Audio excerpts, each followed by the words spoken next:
Imagine you're a kid and it's 1998. You're watching your favorite show on Kids WB, playing with toys in your hands. Then the show cuts to commercial. You hear about a new show that's coming out soon, and you hear this theme.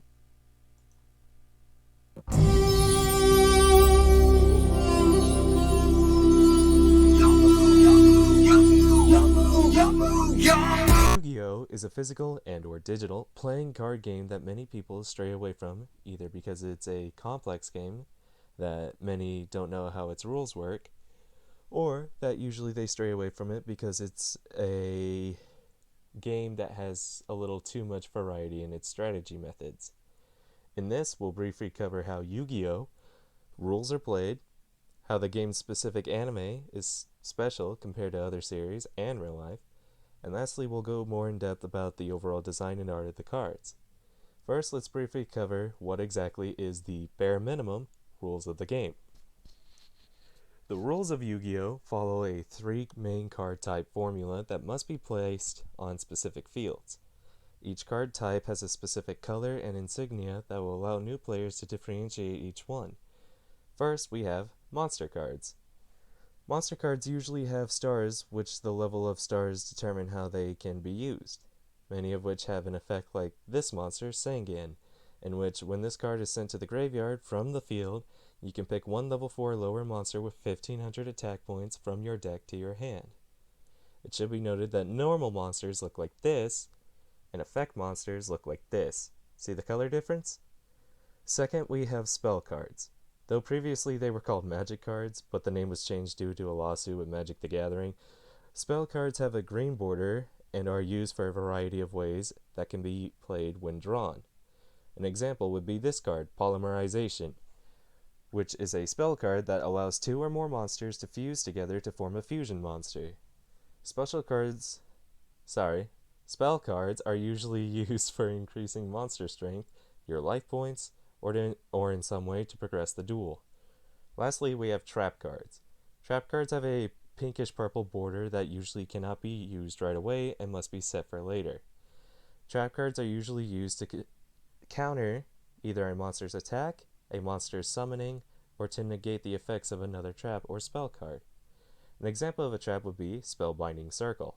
This trap card can be used at any time after it's been set, and its effects are for the user to target a monster on the field. That monster cannot attack so long as this card is equipped to it. When the monster is destroyed and sent to the graveyard, destroy this card. Speaking of the graveyard, let's get into their specific fields. Each card type has a specific field that it can be placed in, though over the years it has undergone a few changes. The entire deck of the cards is placed here, in the deck zone. Monster cards can be placed in this row of 5 fields. 5 row fields, my bad. And spell and trap cards are placed in these row of 5 fields. When a monster dies or when a card is destroyed, it is sent to the graveyard. You also have an extra deck, which is where monsters like these, with different colored borders, are placed. Lastly, we have the field spell zone, which is where spell cards that are meant to change the type of field, albeit imaginary, that you are playing on usually boost a specific type of monster, though over the years the playmat and fields have undergone a few changes, such as the new extra monster zone, which is where extra deck monsters, these things again, are specifically placed. A banished zone is where cards go when banished, aka removed from play. And a side deck zone is where you put your side deck, which according to the Yu-Gi-Oh! Wiki is, in exact terms, a, quote, deck of up to 15 cards separate from main and extra decks. The side deck is used in matches between duels to alter the contents of the main deck and or extra deck. A side deck is not required, but it can assist in duels against specific opponents. Paragraph 1. There's also a pendulum field, but that's a bit too complicated to summarize. Lastly, it should be noted that both opponents have 8,000 life points to start with. Whoever reaches 0 life points first loses. With all of this covered, let's get into the anime. The anime compared to other series of its time is very exaggerated and wild, and compared to how it works in real life, it does almost everything completely wrong, which makes it hilarious. Compared with other shows of its era, Yu-Gi-Oh! Has a distinct look for each of its main characters, and the thing that distinguishes them in particular is primarily their hairstyles. When looking at the first main protagonist, Yugimoto, and the spirit that lives inside his 5,000-year-old Millennium Puzzle, the necklace around Yugi's neck, it's clear that the part of him that is the most eye-catching is that hair.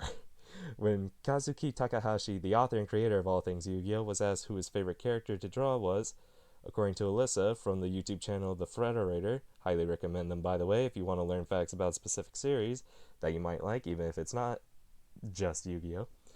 He said, quote, "It was Yami Yugi the Pharaoh." He also joked about how sometimes when drawing Yugi or Yami Yugi, he was troubled fitting their massive hair onto the page. Originally, Takahashi wanted to make a battle manga, a Japanese comic, his main focus, but realized that there were already too many fighting series like Dragon Ball to compete with, so he decided to, according to a completely separate part of the Yu-Gi-Oh! Wiki, because of his love of games since he was a child, quote, based the Yu-Gi-Oh! Series around such games and his idea of the premise.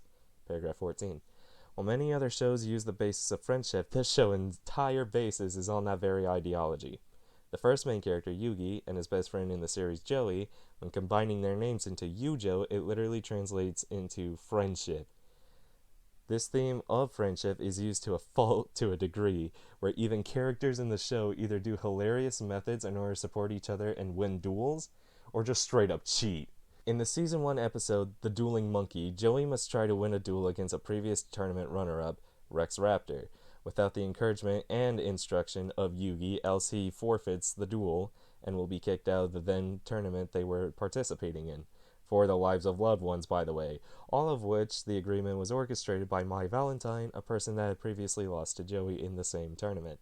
However, in this scene of the anime, here I go. It's all or nothing. All right! Yugi, who possesses magic powers, does a weird zoom in on his face right before Joey draws the next card that he needed. While this is meant to show Yugi showing his faith in his friend and Joey drawing on both confidence in himself and drawing the card he needs, one can only imagine what kind of tampering Yugi may have done to help his friends stay in the tournament. Now, compared to real life, the show does some drastically different things. For one, many of the cards in the anime are altered art-wise for an American audience, as many of them contain crosses and demonic stars since it was a monster game. Not only this, but many of the rules and card effects are drastically different to that of the cards played in real life. As the YouTube channel Team APS has demonstrated, many anime tropes are done incorrectly in real life, such as when the head of the channel, Paul, says that he will, quote, summon my monster in face-up defense mode. This move is incorrect, as in real life you would put this monster face down for making your opponent guess your monster's defense number or card effects. But the anime has it face up most likely just so the audience can see the variety in designs that the monsters look like, which unfortunately gives the wrong idea of how the game works for viewers. It also has a 2,000 to 4 and later 4,000 life points instead of the 8,000 that you would have in real life. It's worth noting that while the monster cards are not real, like in the show, obviously, there are hologram apps made by fans that you can use to scan these cards and put it on your phone. Speaking of the design of the monsters, allow me to present some of the most notorious cards and why they're so visually appealing. Here we'll go over both various art styles that majority of the fandom tend to enjoy the most, and the foils that they come in. Some of the biggest and well-known cards of both the anime and real life include the Blue Eyes White Dragon, the Dark Magician, and the Dark Magician Girl, but some were personally made by Takahashi for one reason or another. The Blue Eyes White Dragon is probably the most well-known card in the entirety of the series. Even if you don't know what it looks like, odds are you've still heard the name, and that's how synonymous it really is. Fun fact, the Blue Eyes is the monster that, quote, Takahashi's favorite monster that he's created. This may be why viewers see it so often when Kaiba duels on screen. And as you can tell, he's drawn a lot of different versions of Blue Eyes from this image. For future reference, Seto Kaiba, the person that the quote was referring to by Alice from Frederator, is the main rival to Yugi in the original series of both the anime and manga. However, Yu-Gi-Oh isn't all monsters and wizards, but it has a much larger variety in monsters as well. The best the best example of this card, Shiba Wario Taro, which can be clearly seen as a Shiba Inu. The most interesting aspect of this card is that according to Locke from TCG Player Infinite, quote, Taro was the name of Kazuki Takahashi's dog. Shiba Warrior Taro is literally just his dog in trading card form. Paragraph 23. Another interesting fact about the arts and the cards is that they are different in the anime compared to real life, and not just in terms of censorship. In real life, the cards have their name, type, and number of stars at the top of the card, while having all of its description at the bottom. In the anime, cards are nearly full art, which means that the art covers most of the card, and only has a border at the bottom, with no name or description of what the card does, as well as its stars and attacks and defense points at the bottom of the card. Even more gorgeous than a card by itself, however, is the foils that they may potentially come in real life. Foils to cards come in a multitude of different rarities.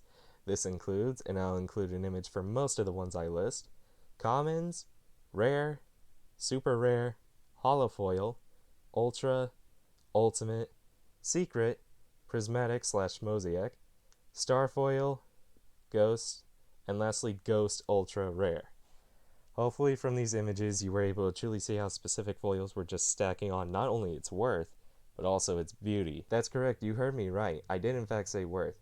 You yourself might want to scrummage through your old cards if you can find them. Some of them might just be worth some or a lot of money, and if you wanted to know its worth, I would recommend either eBay or tcgplayer.com and type in the specific card ID that all cards have on the right side of the card just above the description, as two cards might be the same, but they might have different rarities and ID numbers, and I'll show an image of where you can find its card ID.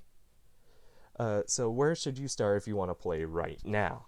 Well, the first thing you should do is your own research on the history of the game. Start from the most simple part and the easiest part to understand, its beginning, and then work your way up towards the modern version at your own pace. Once you're fully caught up and are able to follow in the modern era, my suggestion is to buy a Yu-Gi-Oh!